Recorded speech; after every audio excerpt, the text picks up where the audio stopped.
Melas. Melas. Okay, and the stage is yours. Thank you. So, this talk is about string formatting.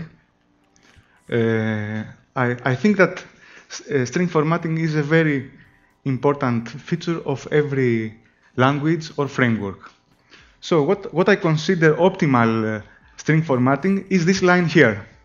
I want it to be just one call to a function or method or macro and use and pass my arguments with commas.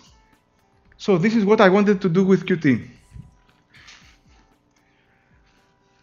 A little history. When I first started programming with Qt, I had experience with MFC and .NET. And what I liked about .NET is that it can print strings like this. In .NET, everything is an object, so it can print everything using the toString method of all objects in .NET. So I wanted something similar in Qt. Quickly, I realized that Qt uses the QString arg methods, which are great. They can print whatever you want. And also, I like this approach, like .NET, with the counting of the arguments. So when you have multiple appearances of a variable, you need only one argument. It's one line. But I think the syntax is a little bit repetitive, because I want this way to print, with commas, and I want the framework to be able to print my date without me having to always tell it how I want to print the date. Because the arg methods support only numbers, characters, and strings. So then I found this amazing class, which is called QVariant class, which supports many types: strings, integers, numbers, anything, list, even lists, QString list, maps, colors. It's amazing, and dates. With non-explicit constructors. I will tell you later why this is important. And also, it supports a toString method to print the value of QString. So I quickly thought that perhaps I can use this class to achieve my optimal string formatting line syntax. So this is the solution. I created the class which hides the calling of arg methods here by calling the variant toString, and exposes a different interface with this method here, the add method. So now if you use this class, we can format strings like this. We call the constructor to whom we pass the format string, and then we add whatever variables we want, and this is where the non-explicit constructors play a significant role, because you can pass here integers, strings, and everything.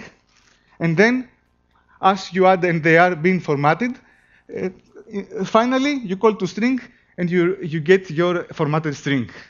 But of course, this syntax is not good. So how can we make it better? Now, here comes the power of C++ language. I really like Qt framework because it is an amazing framework, and also it uses the best language out there. So you can actually replace the add method with the comma operator method. This is just a replacement. But what you gain with this?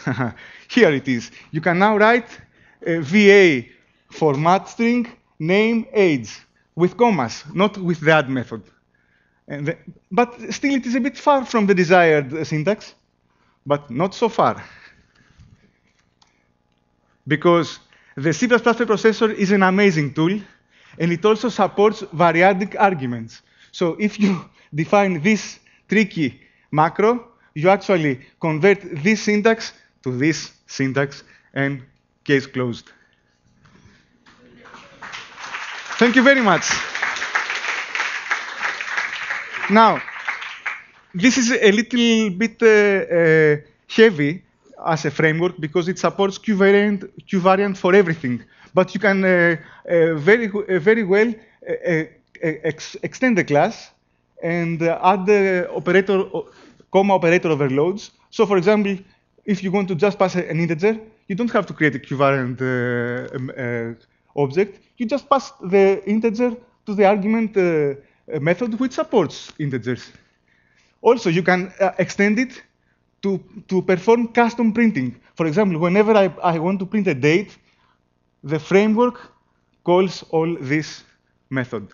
And finally, the most amazing thing is that you can also extend it to support your types. For example, my class, I provide an operator, a comma operator overload, and I call my objects to string or whatever I want method.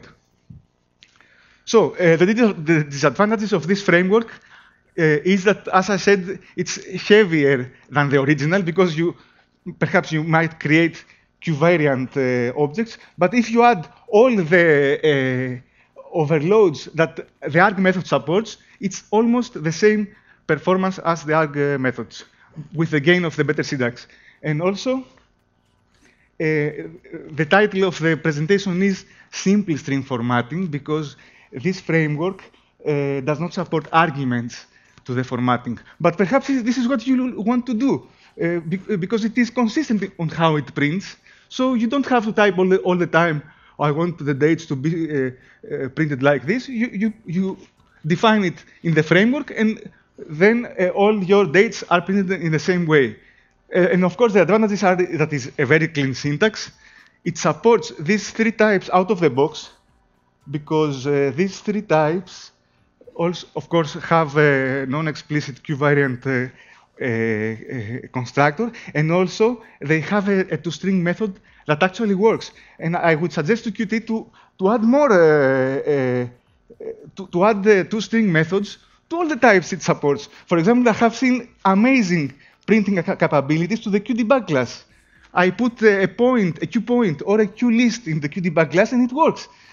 And of course, the other advantage is that you can extend it to support your own classes, objects. So that's it.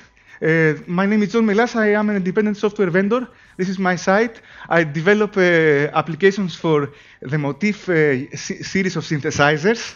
All my programs are written with Qt, which I love. And here you can see one of my software. It's a custom UI. All of my controls are custom controls, owner drawn. And these are Q widgets. I have a framework which produces the UI by reading XML files. And so this is one widget with the other widgets created dynamically by reading the XML. And I'm very interested in porting this to Qt5 with QML to support iOS and iPad. That's it. Thank you very much.